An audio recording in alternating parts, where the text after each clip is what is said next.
আলাইহি ওয়াসাল্লামের উপরে আল্লাহ পাক আমাদের দরুদ এবং সালামকে কবুল আর মঞ্জুর করুক। সকলে পড়েন আমিন।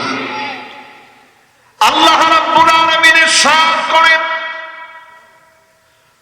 ওয়া আম্মা মান খাফা মাকামা রাব্বিহি ওয়া নাহান নাফসা আনিল হাওয়া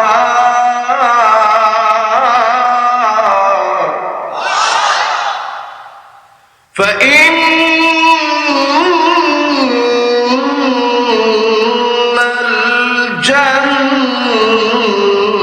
الجنة هي المأوى।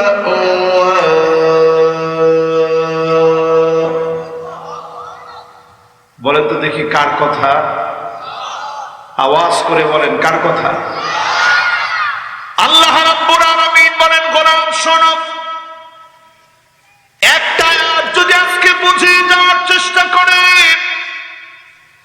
আল্লাহর ভয়ে যদি নিজেকে সিক্ত বানান, মন গড়া চলা যদি বাদ দিয়ে দেন, মন যেই দিকে চলতে বলবে সেইভাবে মন হাঁটতে বলবে, যাকে মনে চায় মারতে বলবে, এই মন গড়া চলা যদি বাদ দিয়ে দেন, কসম আল্লাহর, ফাইনাল জান্নাতা হিয়াল মাওয়া,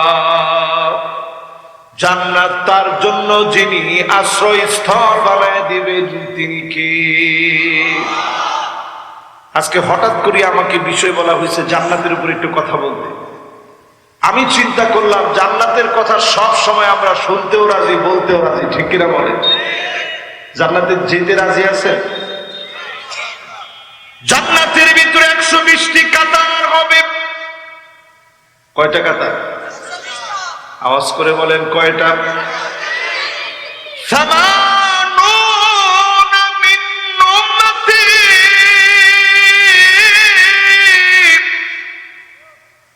120 কাতারের ভিতরে 80 কাতার এই নবীর উম্মত দিয়ে পুরা হবে। তার মানে আমার আপনার নবীর উম্মত দিয়ে 80 কাতার যিনি পুরা করে দিবেন তিনি কে? 120 থেকে 80 গেলে বাকি থাকে কত? 40 মিন সাইরিল উম্মাম। এই পৃথিবীতে অন্যান্য যত নবী এসেছে সব নবীর উম্মত দিয়ে আল্লাহর জান্নাতের মাত্র 40 কাতার পুরা হবে।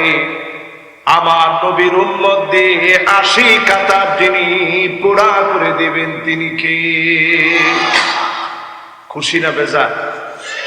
আমি কিন্তু পরে আবার আমার যারা একেবারে মেহমান আছে ওনাদেরকেও জিজ্ঞাসা করব, আপনাদেরকেও জিজ্ঞাসা করবো। এখন কিন্তু সব আমার শ্রোতা। বলেন তো জান্নাতে কাতার হবে কয়টা? আমাদেরকে দিয়ে জান্নাতের কাতার ভরবে কয়টা? সুবহানাল্লাহ। খুশি না বেজার? শুধু আমাদেরকে দিয়ে জান্নাত ভরার জন্য নবী এত কষ্ট করে গেলেন। জীবনে কোনদিন নবী আমাকে আপনাকে দেখেন নাই। আম্মা জান আয়েশা বলেন, সিজদার ভিতরে নবীজি চলে যেতেন, আমি আয়েশা দেখতাম আল্লাহ নবী সিজদায় যাওয়ার পরে ফুপায়া ফুপায়া নবীজি কাঁদতেছে। আজিজুন কাজিজিল মিরজাল, চুলার উপরে পাতিল দিলে গরম পানি যেভাবে টকবক টকবক করে ফুটে, আল্লাহ নবীর ভিতর থেকে ফুটন্ত পানির মতো গড়গড় গড়গড় করে আওয়াজ বের হতো। আম্মা জান বলেন, আমার কানটাকে নবীজির জবানের সামনে নিতাম। যখনই আল্লাহ নবীর জবানের সামনে কানটাকে নিয়ে যেতাম, আমি শুনতাম অন্য কোনো কিছু বলে নবীজি কান্দে না, আল্লাহ নবী কাঁদে আর বলে আল্লাহুম্মা উম্মতি।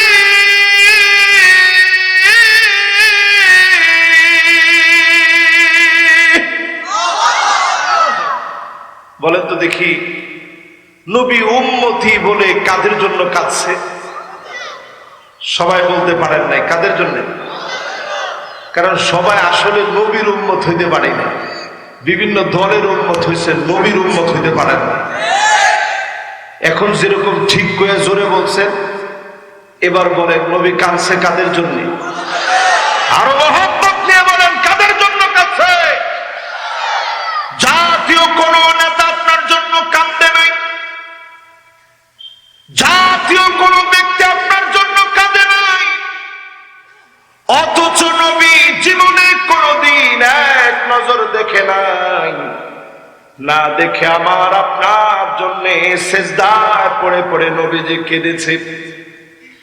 আল্লাহ নবীর এই কান্না সাক্ষী হয়ে আছে, বিশ্ব নবীর কান্না সাক্ষী হয়ে আছে, এত পরিমাণ নবীজি কাঁদলেন, সেদিনও নবী কাঁদবেন।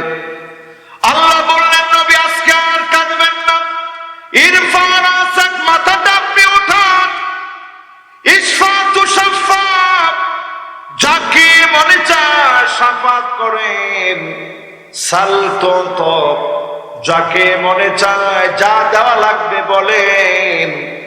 বলা মাত্র নবীর মনকে যিনি শান্ত বানায় দিবেন তিনি কি?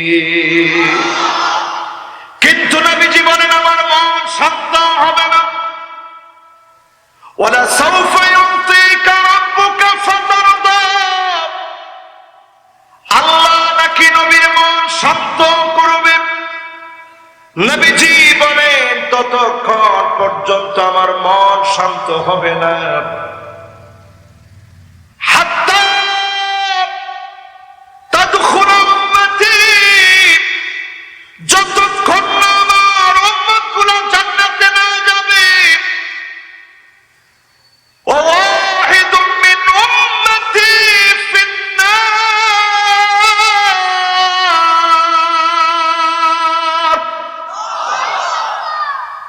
একজন উম্মত যদি জাহান্নামের আগুনে জ্বলে, জান্নাতি না হয়ে যদি জাহান্নামে চলে যায়, নবীজির কলিজাটা ঠান্ডা হবে না। যতক্ষণ পর্যন্ত ওই উম্মত জান্নাতি না হবে, এই মাহফিলে যারা বসলেন, যদি আজ নবীজি সত্যিকারের উম্মত হতে পারেন, কসম আল্লাহর, এই মাহফিল থেকে ওঠার আগে মালাকুল মউত যদি আসে, যিনি আপনাকে কবুল করে নেবেন তিনি কি? সূরা নাজিয়াত থেকে আজকে আপনাদেরকে তাফসীর শোনাচ্ছি। আপনারা কি আছেন না গেছেন? সবাই মনে হয় থাকবেন না। দুইজন মুরব্বী কোমর টান দিয়ে ফেলছে। মুরব্বী আছেন? আপনারা আছেন তো ইনশাআল্লাহ? আমি কিন্তু যেভাবে ওয়াজ করতেছি এইভাবে বিষয়ের উপরে থাকতে চাই।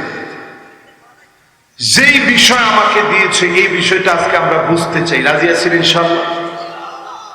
জান্নাতে কি যদি জাহান্নাম হারাম বানাতে চান, ৮ প্রকারের মানুষ হওয়া লাগবে। কয় প্রকার? সবাই তো কয় না। কয় প্রকার? একটু আঙ্গুলটা উঠায় দেখান তো দেখি কয় প্রকার। সবাই কিন্তু আঙ্গুলটা উঠান নেই। মুসলমান সবাই আঙ্গুল উঠাবে, একেবারে টান টান করে বড় করে। মেহমানরা উঠায় নেয়, মেহমানের হাতে মোবাইল তো ৩-৪টা করে, এই জন্য উঠাইতে পারেন না। এখন উঠেছে, দেখেন সবাই টান টান করে উঠান। এই ৫ আর ৩ কত? জোরে বলেন কত?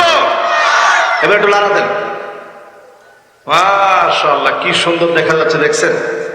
মাশাআল্লাহ মাশাআল্লাহ তাবারাকাল্লাহ। এখন ক্যামেরাম্যানরা বুঝছে, বেটা এত দেরিতে বুঝতে হয় বেটা। মাশাআল্লাহ, ৫ আর ৩ ৮, এটা আজকে আমার ওয়াজ। এবার হাত গুলা নামান।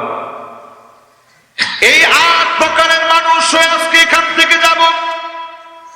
1 নম্বরে আল ঈমান বিল্লাহ ওয়া হুব্বুল্লাহ, কসম আল্লাহর। ঈমান যদি আপনি আনেন, ঈমানের দাবি যদি আপনি করেন, আইউল কাফিন নারি ফায়ুহরাক, আগুনের ভিতরে ফেলে দিবে। আসিয়ার মতো জালেম ফেরাউন আগুনের ভিতরে ফেলে দিবে। নমরুদের মতো জালেমরা জুলুম করবে। কারণের মতো টাকাওয়ালা জালেমরা জুলুম করবে। এই জুলুমের পরেও যদি ঈমানের পথে আপনি থাকেন, আল ঈমান বিল্লাহ, ঈমান যদি আপনার মজবুত হয়ে যায়, আইউল কাফিন নারি ফায়ুহরাক, আগুনের ভিতরে ফেলে দিবে, জেলখানায় দিবে, হাতের ভিতরে কারা করায় দিবে, পায়ের ভিতরে বেড়ি পরায় দিবে, কোমরে দড়ি লাগায় টানবে, একবারের জন্য ঈমানের পথ ছেড়ে দিবে না। ঠিক কিনা বলো?